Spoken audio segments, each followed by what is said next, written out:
Hi everyone, it's Kristianne, a Thermomix USA consultant, and today I'll be showing you how to make basic energy bars with the Thermomix.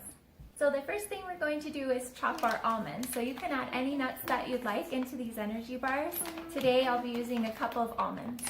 Alright, so the first thing I'm going to do is add in our cup of almonds and chop them up in the Thermomix. So that'll be on speed 4 for a couple seconds here.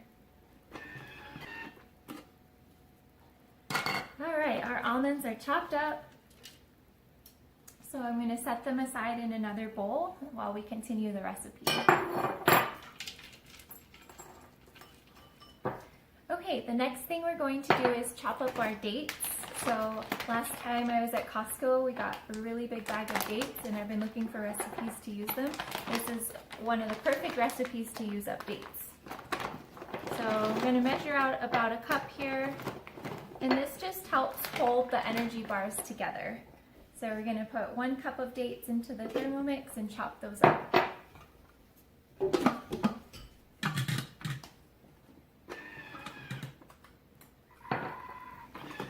Alright, so for our dates, I went with a higher speed to chop them up. I used speed 7 because we really want to use the moisture from the dates to hold our bars together. So here's what it looks like.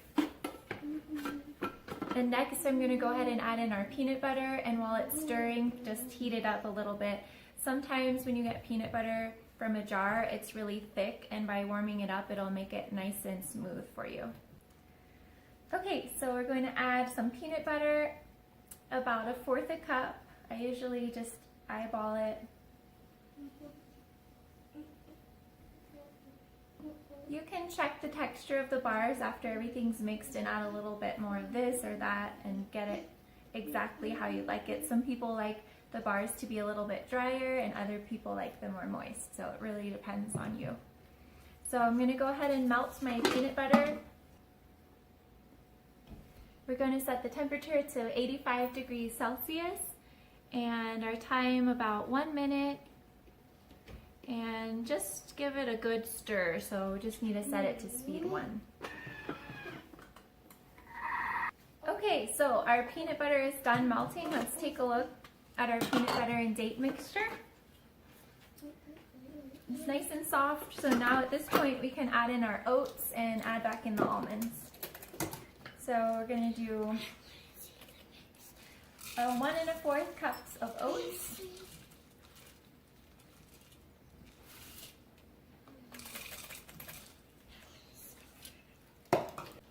So after we add in the oats, you're going to want to add 1/4 cup of maple syrup.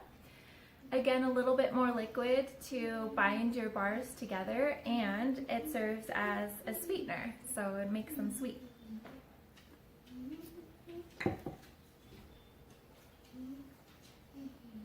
And lastly, you want to add back in your chopped almonds or whatever nuts that you choose. And that's your basic energy bar recipe. I'm going to add in a little bit of chocolate chips because that's my favorite add-in. You could add dried blueberries or dried apples, any kind of nuts, coconut. There's so many different options for mixing. My favorite is chocolate. So I'll give you a look at what it looks like. And we're going to go ahead and mix all of those up into a nice dough. Okay, so our bars are done mixing up. I'll show you what it looks like inside. And the next thing I'm going to do is put it onto a parchment paper lined pan and flatten it out and stick it in the refrigerator for about 30 minutes before cutting them. It'll just make it easier once they've gotten a chance to bind together. Okay, so I've gone ahead and pressed the mixture into a parchment paper lined pan. My trick here is to grease your fingers first with some coconut oil and then press it firmly inside the pan.